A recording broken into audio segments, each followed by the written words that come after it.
Irenaeus against Heresies, Book 2, translated by Alexander Roberts and William H. Rambaud. Preface. In the first book, which immediately precedes this, exposing knowledge falsely so called, I showed thee, my very dear friend, that the whole system devised, in many and opposite ways, by those who are of the school of Valentinus, was false and baseless. I also set forth the tenets of their predecessors, proving that they not only differ among themselves, but had long previously swerved from the truth itself. I further explained, with all diligence, the doctrine as well as practice of Marcus the magician, since he too belongs to these persons. And I carefully noticed the passages which they garble from the Scriptures, with the view of adapting them to their own fictions. Moreover, I minutely narrated the manner in which, by means of numbers and by the 24 letters of the alphabet, they boldly endeavour to establish what they regard as truth. I have also related how they think and teach that creation at large was formed after the image of their invisible Pleroma, and what they hold respecting the Demiurge, declaring at the same time the doctrine of Simon Magus of Samaria, their progenitor, and of all those who succeeded him. I mentioned too the multitude of those Gnostics who are sprung from him, and noticed the points of difference between them, their several doctrines, and the order of their succession, while I set forth all those heresies which have been originated by them. I showed moreover that all these heretics, taking their rise from Simeon, have introduced impious and irreligious doctrines into this life, and I explained the nature of the redemption, and their method of initiating those who are rendered perfect, along with their invocations and their mysteries. I proved also that there is one God, the Creator, and that He is not the fruit of any defect, nor is there anything either above Him or after Him. In the present book I shall establish those points which fit in with my design, so far as time permits, and overthrow, by means of lengthened treatment under distinct heads, their whole system, for which reason, since it is an exposure and subversion of their opinions, I have so entitled the composition of this work. For it is fitting, by a plain revelation and overthrow of their conjunctions, to put an end to these hidden alliances and to Bythus himself, and thus to obtain a demonstration that he never existed at any previous time, nor now has any existence. Chapter 1. There is but one God, the impossibility of its being otherwise. It is proper, then, that I should begin with the first and most important head, that is, God the Creator, who made the heaven and the earth and all things that are therein, whom these men blasphemously style the fruit of a defect, and to demonstrate that there is nothing either above Him nor after Him, nor that, influenced by any one but of His own free will, He created all things, since He is the only God, the only Lord, the only Creator, the only Father, alone containing all things, and Himself commanding all things into existence. For how can there be any other fullness, or principle, or power, or God above Him, since it is matter of necessity that God, the Pleroma, fullness, of all these, should contain all things in His immensity, and should be contained by no one?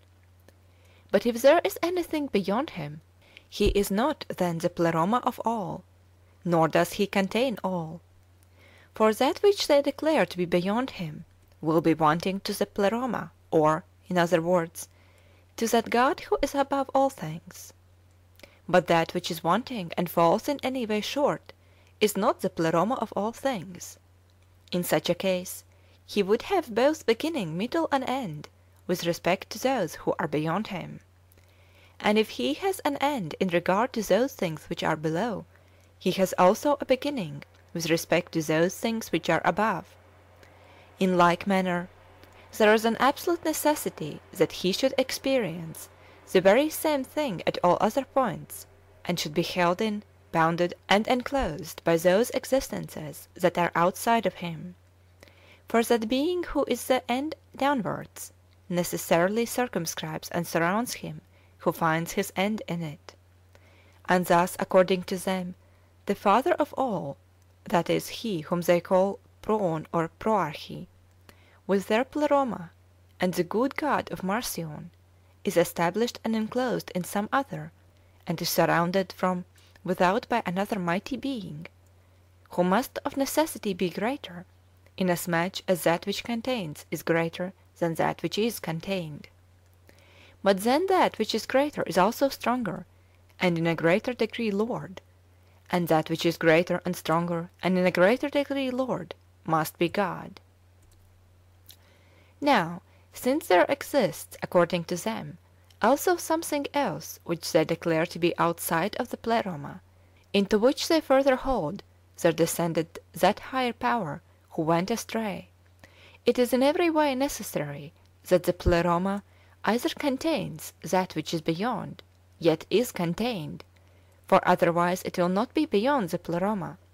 For if there is anything beyond the Pleroma, there will be a Pleroma within this very Pleroma, which they declare to be outside of the Pleroma, and the Pleroma will be contained by that which is beyond. And with the Pleroma is understood also the first God. Or again, they must be an infinite distance separated from each other, the Pleroma I mean, and that which is beyond it. But if they maintain this, there will be then a third kind of existence, which separates by immensity the Pleroma and that which is beyond it. This third kind of existence will therefore bound and contain both the others, and will be greater both than the Pleroma and than that which is beyond it, inasmuch as it contains both in its bosom. In this way talk might go on for ever, concerning those things which are contained and those which contain. For if this third existence has its beginning above and its end beneath, there is an absolute necessity that it be also bounded on the sides, either beginning or ceasing at certain other points where new existences begin. These again and others which are above or below will have their beginnings and certain other points, and so on ad infinitum, so that their thoughts would never rest in one God, but in consequence of seeking after more than exists, would wander away to that which has no existence, and depart from the true God. These remarks are, in like manner, applicable against the followers of Marcion. For his two gods will also be contained and circumscribed by an immense interval which separates them from one another, but then there is a necessity to suppose a multitude of gods separated by an immense distance from each other on every side, beginning with one another and ending in one another. Thus, by that very process of reasoning on which they depend for teaching that there is a certain Pleroma or God above the Creator of heaven and earth, any one who chooses to employ it may maintain that there is another Pleroma above the Pleroma, above that again another, and above both another ocean of deity, while in like manner the same successions hold with respect to the sides, and thus, their doctrine flowing out into immensity, there will always be a necessity to conceive of other Pleroma and other Boethi, so as never at any time to stop, but always to continue seeking for others besides those already mentioned. Moreover, it will be uncertain whether these which we conceive of are below, or are in fact themselves the things which are above, and in like manner will be doubtful respecting those things which are said by them to be above, whether they are really above or below. And thus our opinions will have no fixed conclusion or certainty, but will of necessity wander forth after worlds without limits, and gods that cannot be numbered.